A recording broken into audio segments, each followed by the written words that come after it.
Alright, so we're coming in now with a Niv Mizzet deck tech. So, we all know Niv Mizzet, we're not going to run through him. But what's the purpose of this deck? Well, we're going to try and give Niv a happily ever after. For those of you who don't know, 2 and a white for an enchantment. When it enters the battlefield, each player gains 2 life, you draw a card.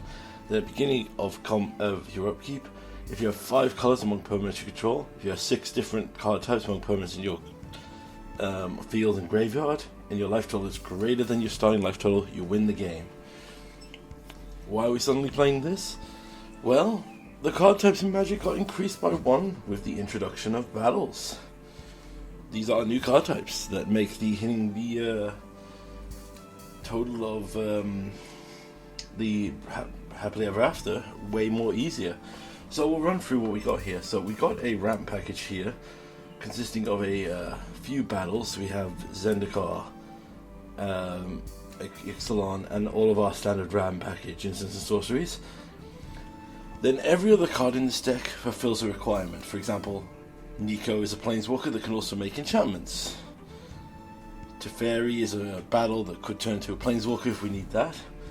Malakar is a creature that gives us an artifact.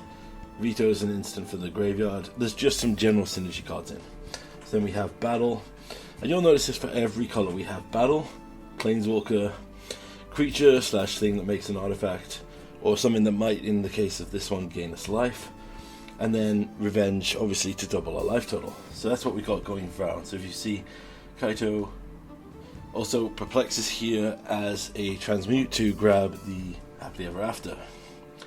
Invasion of Amonkhet, Discover Dispersal. So split cards like this, because if we dump one in the graveyard, it's an instant and a sorcery. So then we got Prismari, instant, planeswalker that makes artifacts, so on and so on. So with this in mind, going down the list, as you can see here, the last thing we got is we've got some standard value here with treasured value. We got the Saga for the binding of the Gold Gods, Mortality Spear, and Jarek. So that's the same with every colour, except we have one thing here, Jared's Orders. The awkward problem with Happily Ever After is it does trigger on the upkeep. So here's what we do. If we get a Jared's Orders out on our turn, what we do is we can put Happily Ever After into the graveyard and use Jared's Orders to grab Cosmic Rebirth, which can instantly return the Happily Ever After to the graveyard in the end step of an opponent's turn to win us the game that way. Also, it's free mana for the Perplex Transmute to get it out of the graveyard. General things like that. Aside from that, we'll just run over the rest of the cards here. See what I'm saying?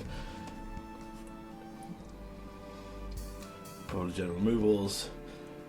We don't lean fully heavily into it, as you've seen. There's a few good pieces here, like General Roderick, and a few other things that can win other ways. And stuff here that's just here to fill out a few placeholders. Nada Reliquary is one interesting thing. So in addition to things here, we made one change in this deck. We're running the Hall of Heliod Generosity, obviously to buy back happily ever after. We can win alternatively with other ways, but we're going to try to win with happily ever after here. And ultimately here to just prove a point, so I just go over these last colours here. Simic, we just have ways to gain life, instantly gain life / make permanents, battle type, and the split card that's 2 spells in 1. So although we have some good spells here, but ultimately it is absurdly easy to trigger this. So obviously, going down the list, Niv Mizzet, that's our 5 colour permanent. If we cast Happily Ever After and we have Niv Mizzet, so we have a creature, an enchantment, a land, obviously because we have lands. So then we just need 3 more. And this deck is built to hit it so very easily. I'll show you a solitaire match, because I haven't had a chance to play this and get a decent game. Most people have just been dropping so recently here, or people aren't playing seriously, so we'll see the solitaire match in a second.